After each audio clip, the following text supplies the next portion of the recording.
தமிழக அரசால் விற்பனை செய்யப்படும் டாஸ்மாக் மதுபானங்கள் புதுச்சேரி மாநிலத்தில் போலியாக தயாரிக்கப்பட்டு தமிழகத்தில் உள்ள ஆட்சியாளர்களுக்கு வேண்டியவர்களால் அதே டாஸ்மாகில் புதுச்சேரியில் தயாரிக்கப்பட்ட போலி மதுபானம் விற்பனை செய்யப்படுகிறது. புதுச்சேரியில் இருந்து தினசரி குறைந்தது 1 கோடி ரூபாய்க்கு மேல் போலி மதுபானம் தயாரிக்கப்படுகின்றது.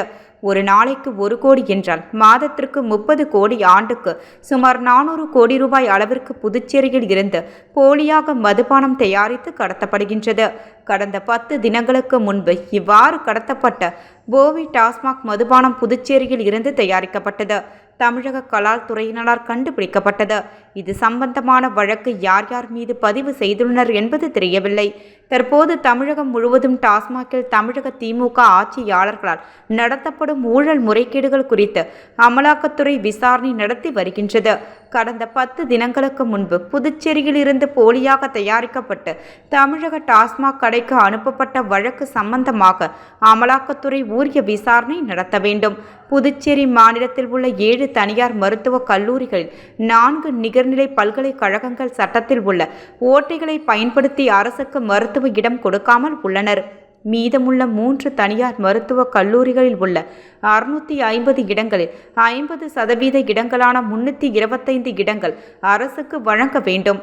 ஆனால் இதுவரை ஆட்சியில் உள்ளவர்கள் அதை பெறாமல் புதுச்சேரி மாணவர்களை வஞ்சித்து வருகின்றனர். தொடர்ந்து இந்த ஆண்டும் அதே நிலை நீடிக்கிறது.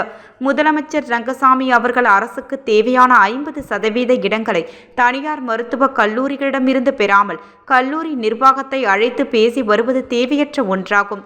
தேசிய மருத்துவ கவுன்சிலின் ஆணைப்படி தனியார் மருத்துவக் கல்லூரிகளில் 50% இடங்களை கட்டாயமாக அரசுக்கு வழங்குவதை அரசு உறுதி செய்ய வேண்டும். புதுச்சேரியில் ஆளும் கடந்த கால திமுக காங்கிரஸ் கூட்டணி ஆட்சியிலும் தற்போதைய ஆட்சியிலும் 50% இடங்களை பெறாமல் 36% இடங்களை பெறுவது தவறான ஒன்றாகும். ஏற்கனவே துணைநிலை ஆளுநராக இருந்த தமிழிசை சவுந்தரராஜன் அரசுக்குரிய 50% இடங்களை பெற முயற்சிகளை எடுத்து வந்தார். அதேபோல் தற்போதுள்ள துணைநிலை ஆளுநர் கைலாஷ்நாதன் அவர்கள் அரசுக்கு கொடுக்க வேண்டிய 50% மருத்துவ இடங்களை தனியார் மருத்துவக் கல்லூரிகளிலிருந்து பெற உரிய நடவடிக்கைகளை எடுக்க வேண்டும். மாநில அந்தஸ்துக்கு சம்பந்தமாக சுயேட்சை சட்டமன்ற உறுப்பினர் அவர்கள் ஒரு சில முயற்சிகளை எடுத்து வருகிறார்கள். அது பாராட்டுக்குரிய ஒன்று. ஆனால் மத்தியில் இந்த தேசிய கட்சி ஆட்சிக்கு வந்தாலும் புதுச்சேரி மாநிலத்திற்கு தொடர்ந்து மாநில அந்தஸ்து வழங்காமல் துரோகத்தை இழைத்து வருகிறது. மத்தியில் காங்கிரஸ் திமுக கூட்டணி ஆட்சியில் இருந்தும் புதுச்சேரியில் அதே நேரத்தில் காங்கிரஸ் திமுக ஆட்சி இருந்த போதும் மாநில அந்தஸ்து கொடுக்கப்படாமல் இருந்தது.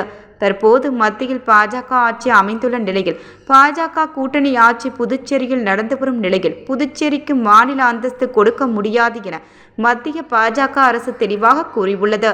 இந்நிலையில் முன்னாள் முதலமைச்சர்கள் நாராயணசாமி, வைத்திலிங்கம் ஆகியவர்கள் மாநில அந்தஸ்து வழங்க வேண்டும் என சுயேட்சை சட்டமன்ற உறுப்பினர் கொடுக்கும் விண்ணப்பத்திற்கு கையெழுத்து போட்டுள்ளனர்.